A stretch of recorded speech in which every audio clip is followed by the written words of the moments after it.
Syahrukan 3 jam itu gak obah. Anaknya ngomong khusuk. Astagfirullah. Lihat idolanya main itu kuat, berjam-jam kuat. Kenapa? Karena cinta. Nah, kalau kita masih belum bisa baca Quran berjam-jam, kita belum bisa bersolawat kepada Nabi berjam-jam, kalau kita belum bisa merasakan ngaji berjam-jam, maka kita belum dinyatakan cinta kepada Nabi Muhammad SAW. Kita kan kalau umpama hadir pengajian, hadir acara apa itu kadang-kadang subhanallah ngantuk. Apa mana tahlilan? Afdalu dzikri fa'lam annahu la. Sikire wis mulai delosor. Turu. Golek kreseke perkataan metu baru tangi. Astagfirullah. Lah ini repot hadirin. Ya, orang kalau cinta itu nggak kayak gitu. Orang kalau cinta itu fokus, waduh, fokus dengan kekasihnya. Karena sekarang dia lagi duduk dengan Nabi Muhammad Sallallahu Alaihi Wasallam. Itu kita, masya Allah. Kalau kita lebih sekarang apa namanya, ada satu ulama besar namanya Habib Umar bin Abdurrahman Atos. Beliau Habib Umar bin Abdurrahman itu ngomong, tuh lihat, kita ini cinta sama Nabi dibanding mereka cinta sama artis saja kalah. Buktinya apa? Konser itu 3-4 jam berdiri, ada enggak? Ya. Konser itu 3-4 jam, Mahalul Qiyam itu dari awal sampai akhir. Kita kan cuma baca Mahalul Qiyam paling 15 menit terus duduk lagi. Mereka Mahalul Qiyam tok, nggak ada duduknya. 3 jam, 4 jam konser itu mereka lihat.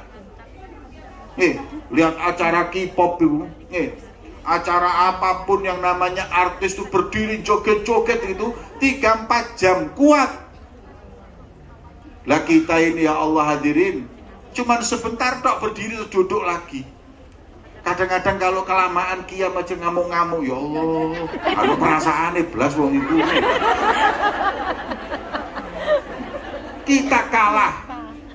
Kita kalah dengan orang-orang ahli dunia mencintai dunianya daripada kita umat Nabi Muhammad mencintai Nabi Muhammad Sallallahu Alaihi Wasallam. Makanya kita mesti tanya, apakah kita ini sudah cinta dengan Nabi kalau kita masih seperti ini? Mari sing seneng ngaji, yang istiqomah kita nuntut ilmu, insya Allah ini sebagai bukti kecintaan kita kepada Nabi Muhammad. Allahumma sholli ala Muhammad. Yang terakhir, memilih ridho kekasihnya daripada ridho yang lain. Yang penting itu Nabi ridho, yang lain gak ridho gak apa-apa. Orang ini cinta itu seperti itu. Kadang orang anak-anak muda ini kalau nyontoh kepada kekasihnya, dia gak ngurus. Rambut dicat hijau, dicat kuning. Itu mereka nggak peduli loh, kan nggak pantas, nggak peduli. Yang penting ridho kekasihnya. Ambian itu kalau yang dicat wong bule-bule itu kan lumayan, nah putih mancung terus dicat, itu sih matching. Ireng Wong Ponorogo. Ireng pasar. Rambutnya dicat abang, hijau, kuning. Gak tambah kayak artis, tambah kayak setopan melaku. Nah, yang seperti itu kan gak ngoco hadirin. Ada lagi yang niru-niru orang barat, ngewo sedikit drum foto, ambek selfie di status. Lo lewong barat nggih sticknya drum terus foto status ngono kan rada memang nyambung, matching. Galek wong gondang legi.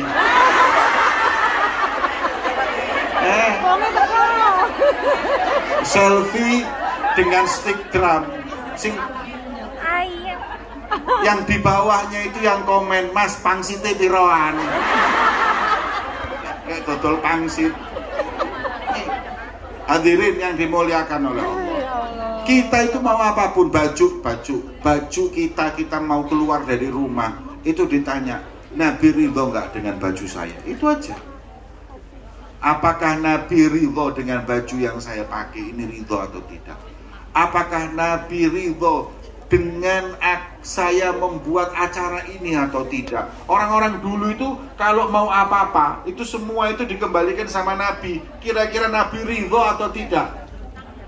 Baju yang panjenengan pakai sekarang kira-kira Nabi ridho? Oh pasti. Oh Nabi ridho dengan baju yang seperti ini. Nabi itu ridho dengan baju, hadirin. Kalau perempuan itu bajunya nutup aurat, kemudian bajunya itu longgar yang menutupin juga daripada bentuk badannya. Nah sekarang ini di Indonesia kan Masya Allah hadirin. Kalau di Hongkong nggak ada, di Indonesia.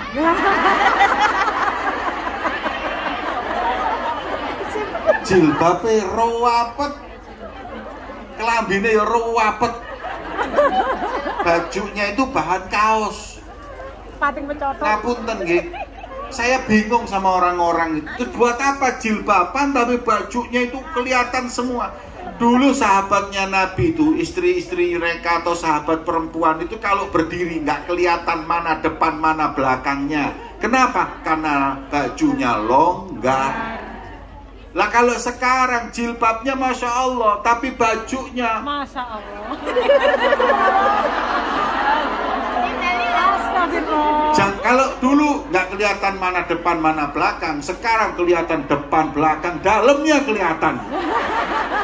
Ngapunten, bajunya orang sekarang ya perempuan ya muslimah pakai baju yang sampai kadang-kadang laki-laki dari depan, laki-laki yang ngelihat ngomong, ini baju dalamnya ukuran berapa tahu?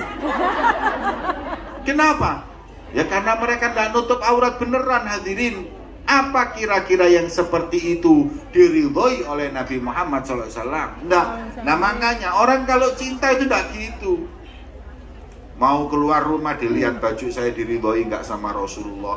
Mau ngadakan pernikahan di rumahnya juga mikir, ini kira-kira Nabi Muhammad ridho enggak ya kalau saya buat pernikahan seperti ini. Jadi orang-orang dulu itu gitu hadirin, selalu bertanya, Rasulullah ridho enggak ya? Makanya pagi hari yang mulia ini, kalau Rasulullah ditanya hadirin ya Rasulullah, ridho enggak engkau dengan kami berkumpul di sini menuntut ilmu, bersolawat kepadamu? Insya Allah Nabi pasti akan meridhoi kita semua di siang hari yang mulia ini. Amin ya Rabbal Alamin.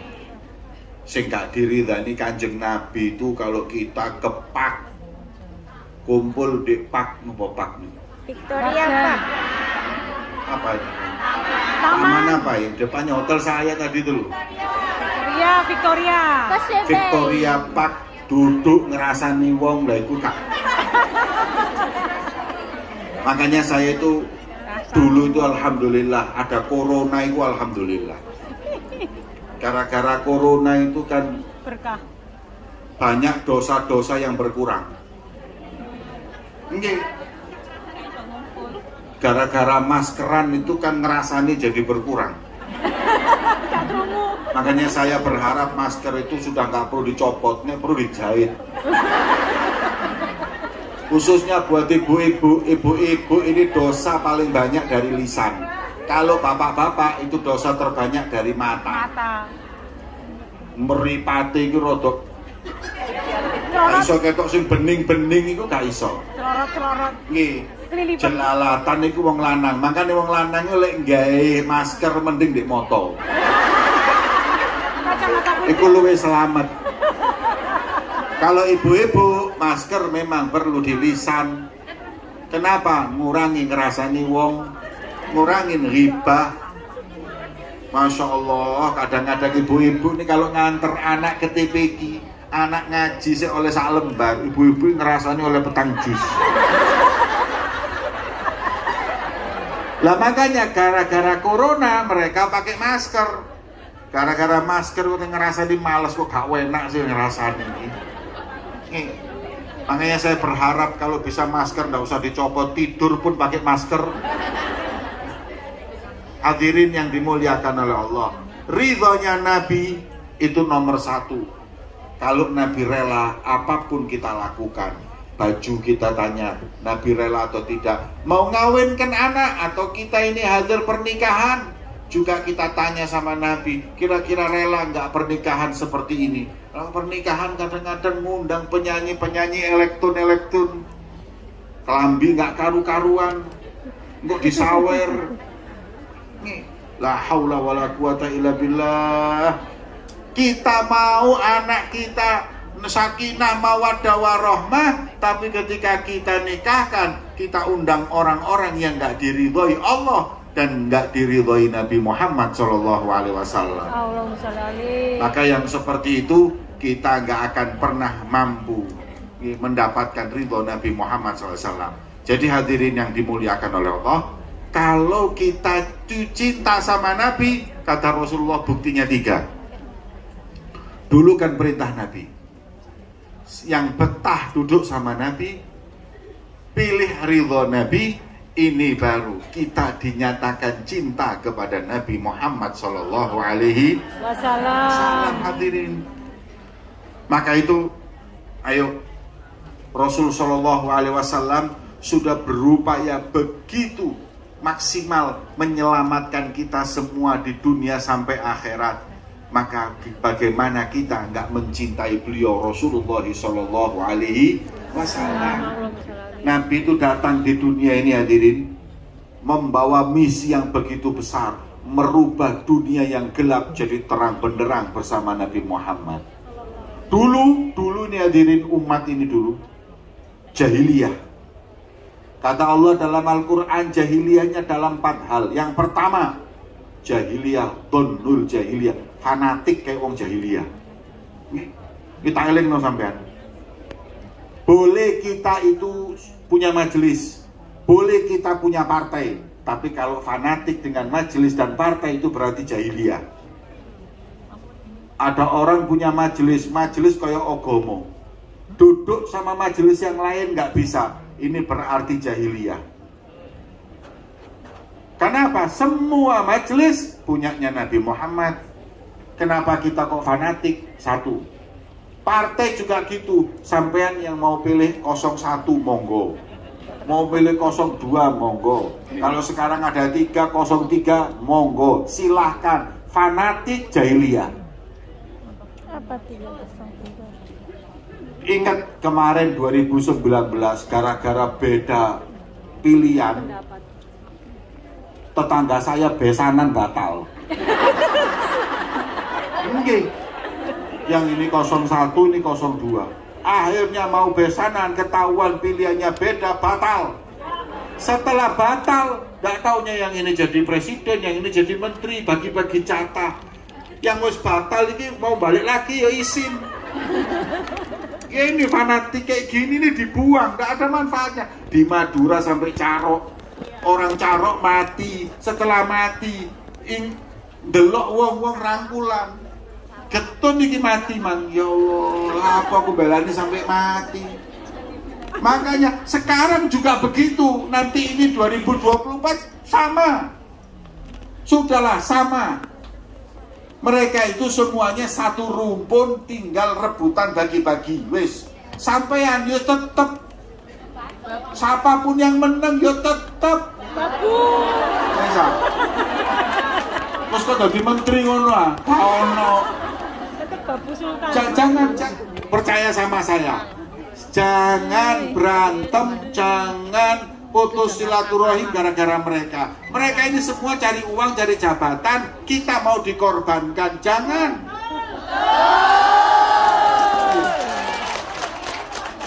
Bela nih mati-matian. Mereka itu dapat proyek, bela mati-matian masuk akal. Kok oleh opo? Saya kadang-kadang sampai ya Allah. Begitu juga ulama, kesian ulama di negeri kita itu kesian. Kadang ada yang nggak paham. Akhirnya dia dijadikan apa? Bemper. Dipakai sana, dipakai sini, kesian. Kayak seakan-akan bela ini, bela agama. Dan hadirin, saya kasih tahu, mereka tujuannya hanya harta dan jabatan. Makanya kita ingat-ingat, Bu, Siapapun di antara mereka mau menang mau kalah, kalau sampean sedo sampean mati, yang takziah itu kosong piro. Kosong-kosong. Tonggomu. Gara-gara kau urusan beda pendapat politik, gak nyopo tonggomu, gak nyopo dulurmu, padahal mereka rumpunmu. Yang nanti kita mati, yang merhatikan, kita sakit, yang merhatikan ya mereka. Iki 01, 02 gak ada yang ngurus. Betul apa betul? Jadikan politik itu buat mainan saja. Buat mainan, gedulinan. Mereka bikin kita mainan, kita balas ya, dulinan pisan. Nah, mau pakai baju warna ini, warna itu, saya ini sama itu. Anggap iki pesta Halloween. Nah, wis anggapan Halloween kan lho. Apa kalau ada orang pesta Halloween terus bajunya beda-beda sampai ngamuk? Tidak ada. Ya wis anggapan ngono. Jadi tidak perlu terus partainya kok warnanya abang iki hijau, sudah biasa aja. Biasa aja. Ini hanya pesta demokrasi, jangan terlalu dimasukkan hati. Karena semua tiga-tiganya yang akan menjadi presiden, insya Allah semuanya yang baik kok. Semuanya muslim, semuanya insya Allah baik. Udah selesai. Sampean punya hak untuk memilih terserah, tapi kalau berantem jangan. Nyesel. Kalau kasih eling zamannya, saya diceritain bapak saya dulu. Zamannya partai masih 3. Ada enggak yang ingat partai masih 3? Yang ingat itu berarti sampean sudah tua.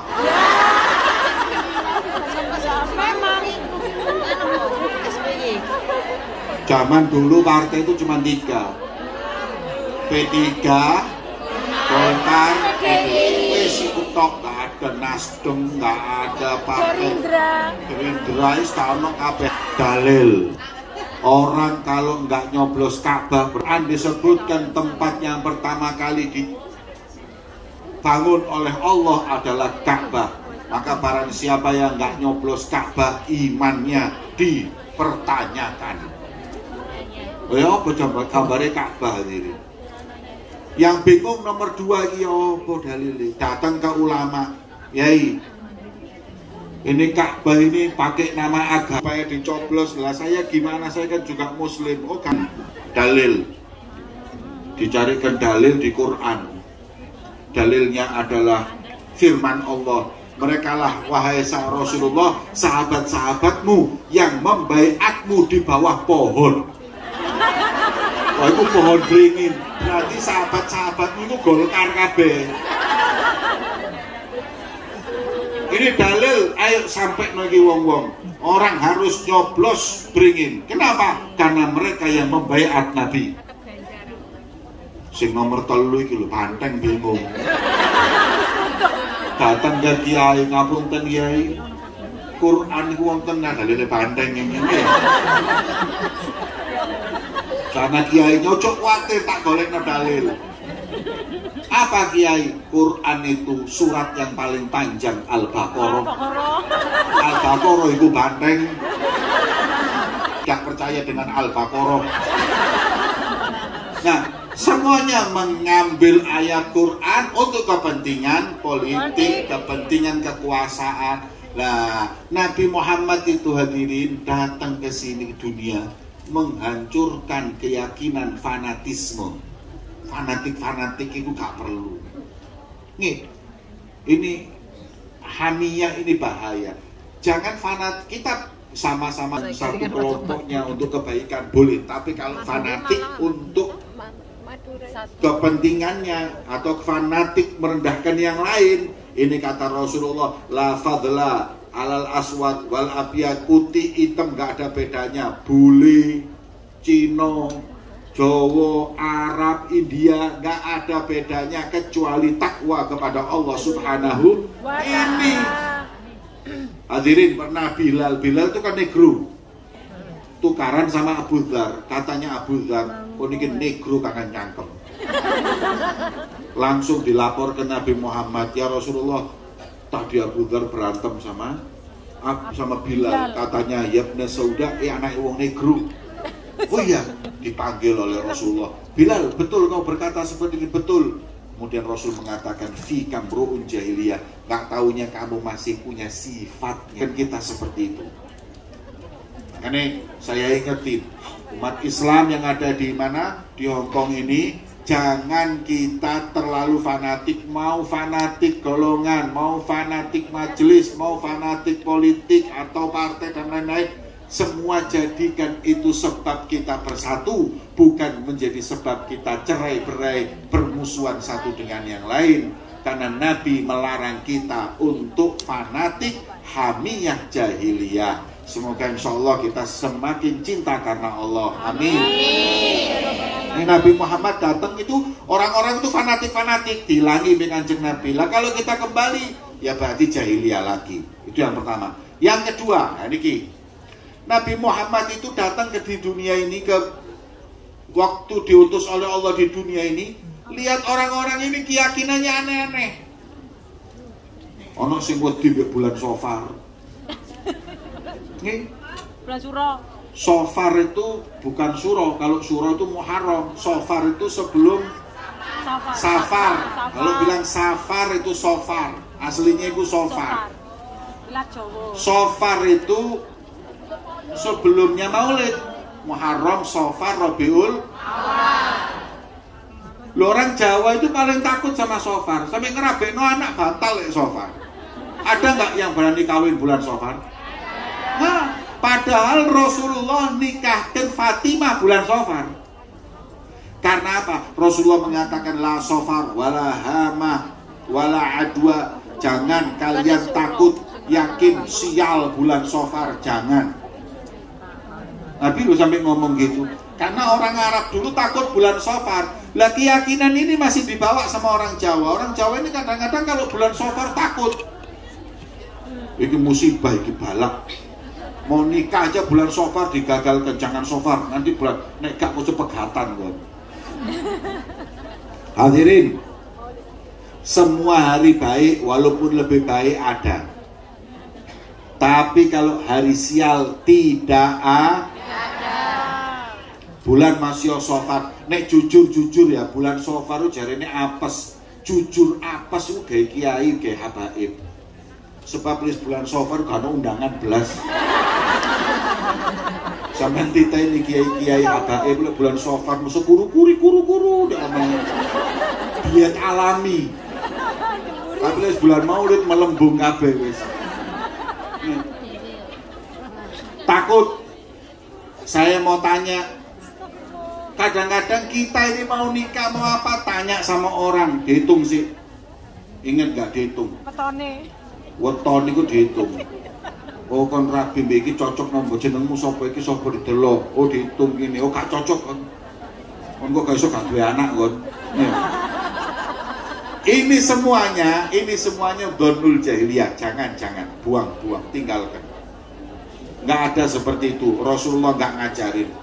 Maaf ya, kita ini kadang-kadang masih bal-balan main sepak bola. Main sepak bola itu mainnya tanggal berapa?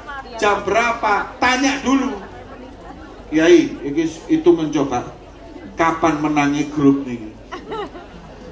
Padahal saya mau tanya, ayo Arema main sama Manchester United, hitungan kapan menang? Dihitung-hitung, oh wis ketemu piro, yaumul kiamah. Bu,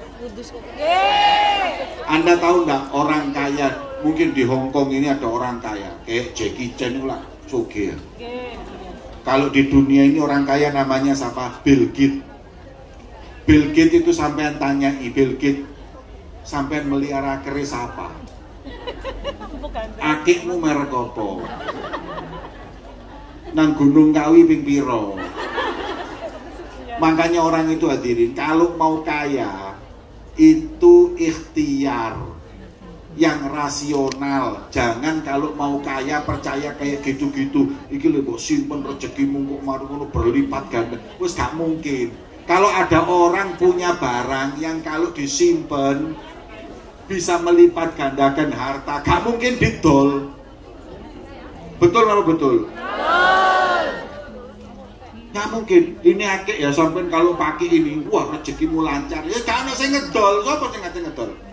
Kalau rezekinya lancar kok dijual kan nggak masuk akal. Bill Gates itu orang paling kaya tadi, nggak punya akik, nggak punya apa-apa, tapi karena kerja dia berhasil. Lah kita ini umat Islam ini hadirin, kadang-kadang kalau mau kaya ini ya Allah, pikirannya aneh-aneh, maunya instan. Instan. Kita itu cuma diajarkan ikhtiar sambil baca surat Waqiah dan sholat duha. Buat apa sholat duha sama Waqiah? Rezeki insya Allah diberkahi sama Allah. Amin. Tetangga saya suruh baca surat Waqiah, insya Allah dijamin kaya. Gak taunya subhanallah dia ngomong, Beb, saya gak perlu baca surat Waqiah. Kenapa? Karena istri saya namanya Siti Waqiah. Ada ndak yang namanya Siti Waqiah di sini? Iki wong ngawur.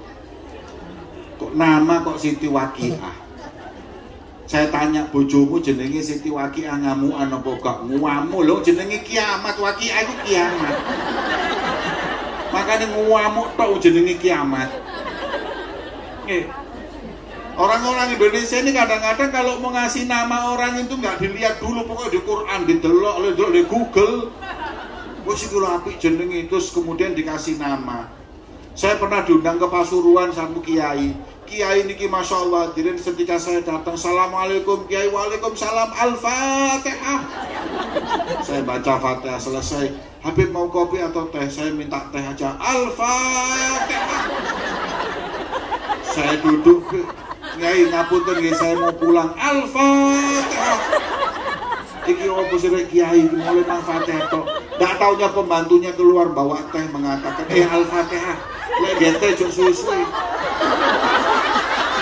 Loh, Kiai, panjenengan Fatihah. Lah saya panggil ini loh, santri saya namanya Al-Fatihah. Loh kok gak ngomong sampean?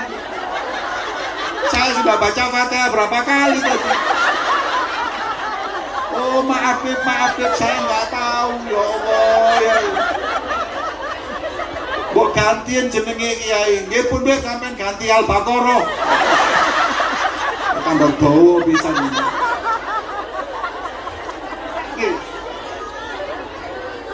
Jadi kalau ngasih nama yang benar, lah niki kita baca surat Waqiah setelah asar dan baca atau sholat duha, insya Allah rezeki lancar sambil ikhtiar. Amin. Tapi ini sampai ini yang paling banyak jadi sasaran ini wong dikerja di Hongkong. Diakali lewat WA, diakali, kalau pakai rezekimu lancar instan, wis tak mungkin hadirin. Apalagi banyak kena orang mau gandakan uang. Ada itu. Nih, ada di Jawa Timur itu orang bisa gandakan uang. Coba sampean mikir. Kalau saya Habib Jamal ini bisa menggandakan uang, kira-kira sing tak gandakno duitku apa duitmu? Duit dhewe. Ya uang saya, lah apa duitku tak gandakno? Saya ini kalau bisa gandain uang, ini umpama uang saya ini bisa digandain, saya gandakan uang saya, sampai nggak punya uang saya kasih. Kalau ini habis saya gandakan lagi, kan gitu. Lah kalau dia bisa gandakan uang orang lain itu kan nggak masuk akal. Saya bingung. Gitu yang datang ya ulama, ya habaib dia ke sana. Kiai juga ke sana. Pejabat juga ke sana. Jadi saya lihat-lihat kalau sudah urusan sama duit, ini orang goblok dadak. Akhirnya tertipu orang-orang dan lain-lain. Gak mungkin ada orang bisa menggandakan uang, itu gak mungkin. Walaupun jujur dulu pernah saya mau ke sana. Ngaku uangnya. Nih. Tapi waktu itu saya bukan mau gandakan uang, saya mau gandakan istri saya. Jadi iso dadi telu, dadi papat lah lumayan. Hadirin, jadi jangan percaya hal-hal yang seperti itu. Ya, enggak. Ini semuanya dhannul jahiliyah, ini semuanya adalah sangkaan-sangkaan yang dulu di bawah jahiliyah. Kadang-kadang kita ini percaya dengan rumah kita ngadep ke sana, oh apes mesti dirubah ke sini. Oh, aku sampai muter pintu nih. Gak suge-suge. Nih, jangan. Ini semua tinggalkan, insya Allah kita mendapat keberkahan dari Allah.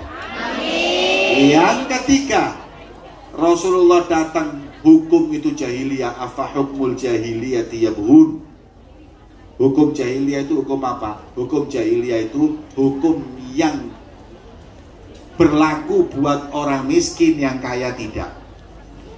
Nyolong ayam 3 tahun penjara. Ya. Nyolong sandal 2 tahun penjara. Nyolong singkang. Oke. Orang kalau nyuri ayam namanya apa? Maling. Orang kalau nyuri sandal di masjid namanya maling. Korupsi. Tapi kalau nyuri uang rakyat 200 miliar namanya koruptor. Makanya kalau namanya koruptor masuk penjara, keluar nyalon lagi, namanya bukan maling. Maling itu kalau nyurinya 2 juta, kalau nyurinya 200 miliar, koruptor. Makanya Profesor Dr. Guresiap gak setuju istilah itu, harus dihapus. Orang yang nyuri uang rakyat tetap namanya maling. Masuk penjara, keluar masuk maling, jadi calon presiden, calon wali kota, calon legislatif, tidak mungkin mau maling. Tapi kalau koruptor masuk penjara, keluar tetap dia nyalon lagi, aku duduk maling, koruptor. Makanya kalau nyolong ojo titik-titik, itu jenenge maling. Ojo nanggung nek nyolong sing wake pisan, jadi jenenge koruptor. Edan apa gendeng niki? Baik gendeng. Makanya ya, apakah hukum jahiliyah yang kalian mau? Katanya Rasulullah SAW itu pernah ada orang datang, ya Rasulullah, ini bangsawan, jangan kau potong tangannya karena mencuri. Kata Rasulullah apa? Jangan lagi bangsawan, anakku Fatimah kalau nyuri pun aku potong tangannya. Allahumma sholli ala Muhammad. Ini Rasulullah seperti ini hadirin, memegang kepemerintahan hukum, dia nggak bedakan siapa yang salah kena hukum. Coba lihat, maaf, saya mau tanya, banyak mana orang Islam di Hong Kong atau di Indonesia? Hah? Saya tanya lagi, makmur mana Hong Kong sama Indonesia? Kenapa Hong Kong bisa makmur padahal nggak banyak orang Muslim, tapi Indonesia kok nggak bisa makmur padahal banyak Muslim? Kenapa? Karena hadirin yang dimuliakan, di sini hukum berlaku untuk semua. Ya, betul. Tapi di Indonesia enggak hadirin, berlaku sama orang miskin. Orang-orang kaya hukum bisa diatur. Kalau di sini tidak, di Singapura tidak, di tempat-tempat. Makanya negara yang seperti itu hukumnya rapi, hukumnya adil, kaya. Betul, betul. Tapi kalau kita hukumnya kalau apabila hukumnya nggak adil, kita akan oleh Allah dicabut keberkahan. Loh hadirin, kalau saya lihat-lihat Hong Kong di Indonesia ini kan sampai ini sugini emas ake di Indonesia emas tuh wake, Mas Parto, Mas Tony, Mas Tukimin.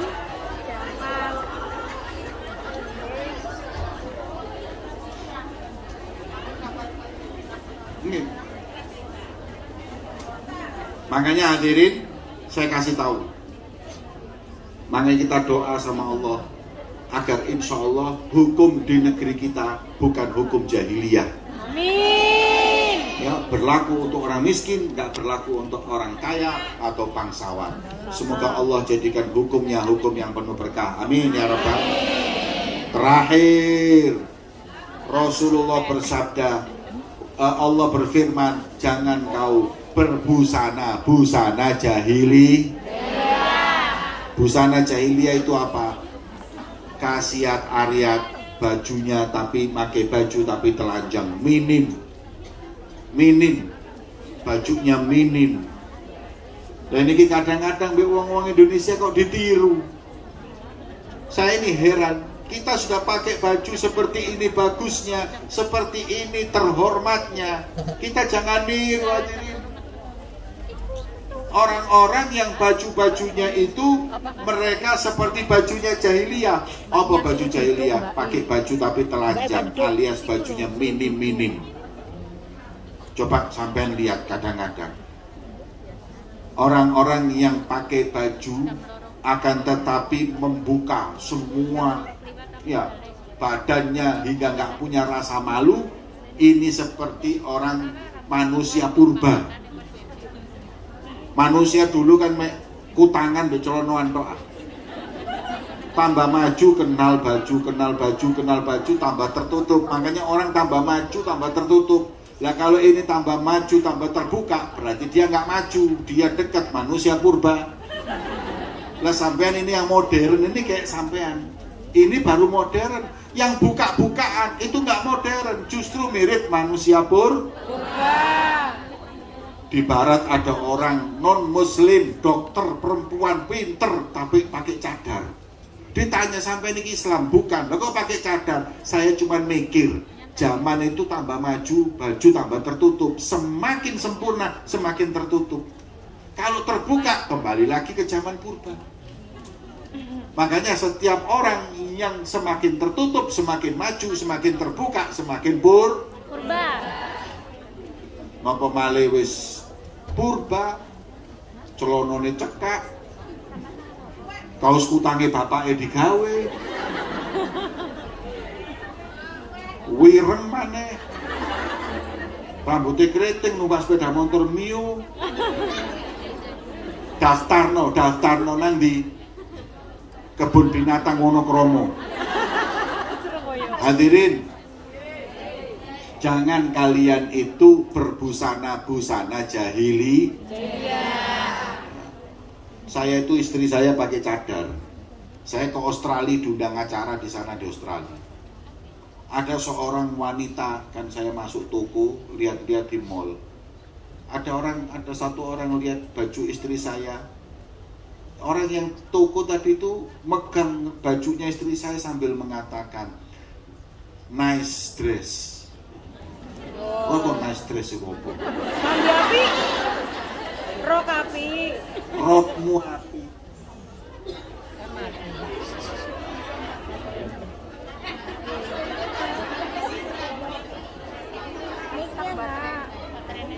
Cek. Nih, warna bajumu bagus. Maknanya orang-orang yang bajunya seperti itu kepingin seperti sampean yang bajunya seperti ini. Jangan sampean yang kepingin bajunya ngono uang ya celana cekak nice dress. Diculuk malaikat kapok.